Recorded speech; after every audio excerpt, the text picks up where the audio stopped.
কিছুদিন আগেই T20 বিশ্বকাপে ভারতের হয়ে জান প্রাণ দিয়ে কাঁধে কাঁধ মিলিয়ে লড়েছেন সঞ্জু স্যামসন, হার্দিক পান্ডিয়া, অভিষেক শর্মা থেকে শুরু করে সূর্যকুমার যাদব, অক্ষর প্যাটেল, জসপ্রীত বুমরা সকলে। এর ফলস্বরূপ চ্যাম্পিয়ন হয়েছে ভারত। এবার এরা লড়বেন একে অপরের বিরুদ্ধে, কারণ তাদের গায়ে এবার টিম ইন্ডিয়ার জার্সি নয়। তাদের কারো বুকে লেখা থাকবে চেন্নাই, তো কারো বুকে হায়দ্রাবাদ, আবার কেউ প্রাণ বাজি রাখবেন মুম্বাইয়ের হয়ে। কলকাতা, লখনৌ, পাঞ্জাবের লড়াই হবে 22 গজের ক্রিকেট ফিল্ডে। যারা একে অপরের বিরুদ্ধে খেলতেন তারাই এবার একই ড্রেসিং রুম শেয়ার করবেন, কারণ এটা IPL, Indian premier league. Bollywood থেকে শুরু করে স্পন্সর, এন্টারটেনমেন্ট থেকে শুরু করে পাওয়ার প্যাক ক্রিকেটের মেলবন্ধন হলো এই আইপিএল।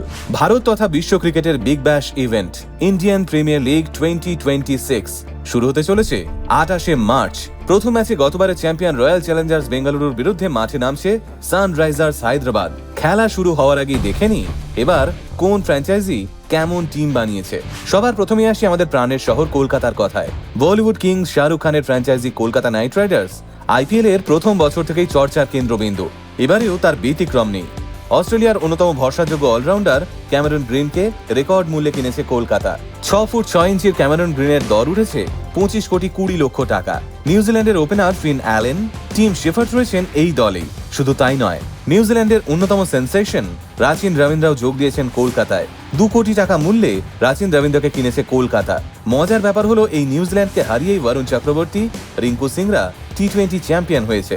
এবার বরুণ, রিঙ্কুর কাঁধে কাঁধ মিলিয়ে লড়বে রাচিন, অ্যালেন এবং সেফার্টরা। এছাড়াও শ্রীলঙ্কার মাথিসা পাথিরানাকে 18 কোটি টাকা দিয়ে নিজেদের দলে টেনেছে নাইটরা। বাংলাদেশের মুস্তাফিজুর রহমানের জন্য কলকাতা খরচ করেছে 9 কোটি 20 লক্ষ। তবে তার ভারতে খেলা নিয়ে এখনো সংশয় রয়েছে। এরপর আসি মুম্বাই ইন্ডিয়ান্সে। হার্দিক পান্ডিয়ার নেতৃত্বে 29 মার্চ কলকাতার বিরুদ্ধে মাঠে নামছে মুম্বাই। সূর্যকুমার যাদব, তিলক ভার্মা, জসপ্রীত বুমরার মতো চ্যাম্পিয়নরা তো রয়েছেন। এর সাথেই আছে Mitchell Santner, Trent Boult, Quinton de Kock এবং রায়ান রিকেলটনের মতো হেভিওয়েট বিদেশি প্লেয়ার। চেন্নাই মানে থালা মহেন্দ্র সিং ধোনি। এবার এই স্কোয়াডে যোগ দিয়েছেন সঞ্জু স্পেশাল স্যামসন, কার্তিক শর্মা এবং প্রশান্ত বীরকে 14 কোটি টাকা দিয়ে কিনেছে চেন্নাই। এরপর আসি সানরাইজার্স হায়দ্রাবাদে।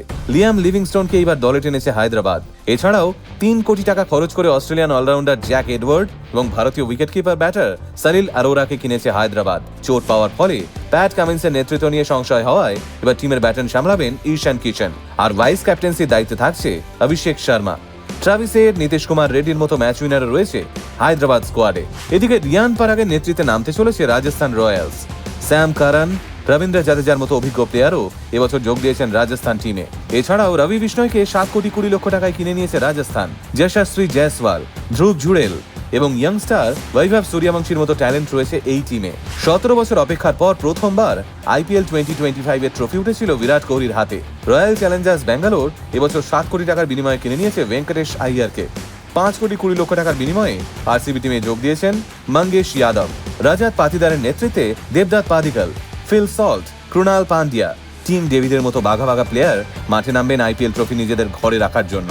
অক্ষর প্যাটেল নেতৃত্ব দেবেন দিল্লি ডেয়ারডেভিলসকে। কাশ্মীরের আকিব নবীদারকে দিল্লি 8 কোটি 20 লক্ষ টাকার বিনিময়ে যুক্ত করেছে নিজেদের স্কোয়াডে। KL Rahul, Mitchell Starc, Kuldeep Yadav, Abhishek Porel, Nitish রানার মতো ম্যাচ উইনার রয়েছেন দিল্লিতে। জশ ইংলিশকে 8 কোটি 60 লক্ষ টাকার বিনিময়ে কিনেছে লখনৌ সুপার জায়ান্ট। ঋষভ পান্তের নেতৃত্বে লখনৌয়ের হয়ে মাঠে নামবেন Nicholas Pooran, Aiden Markram, Mitchell Marsh. Aggressive cricket খেলার জন্য বরাবরই নজর কেড়েছে দিল্লি। শুভমান গিলের গুজরাট টাইটান্সে জেসন হোল্ডার, টম ব্যান্টন এই বছর মাঠে নামবেন। এছাড়াও Sai Sudharsan, Kushagra, Jos Buttler, Glenn ফিলিপসও রয়েছেন গুজরাট টিমে। শুভমানের ফর্ম নিয়ে সংশয় থাকায় ভারতীয় T20 স্কোয়াড থেকে বাদ পড়েছিলেন তিনি। গোটা আইপিএল জুড়ে তার দিকে নজর থাকবে সিলেক্টরদের। শুভমান গিলের কাছে নিজেকে প্রমাণ করার এটা অন্যতম সুযোগ। বেন ডুয়ারসুইস, কুপার কানোলি এই বছর যুক্ত হয়েছেন পাঞ্জাব টিমে। শ্রেয়াস আইয়ার, আর্শদীপ সিং, প্রিয়ান্স আরিয়া, শশাঙ্ক সিং রয়েছেন এই টিমে। দেশের জার্সি নয়, এবার ক্লাব জার্সি গায়ে মাঠে নামছে ভারতীয় প্লেয়াররা। ভাই ভাইয়ের বিরুদ্ধে মাঠে নামবে। যারা বিরাট, রোহিত, বুমরা জয়ধ্বনি দিত এবার তারাই গলা ফাটাবে বিদেশি প্লেয়ারদের হয়ে, কারণ এটা আইপিএল। এখানে প্রতি মুহূর্তে জন্ম নেয় নতুন ট্যালেন্ট। আপনার মতে এবছরের সেরা টিম কারা? কমেন্টে জানাতে ভুলবেন না কিন্তু।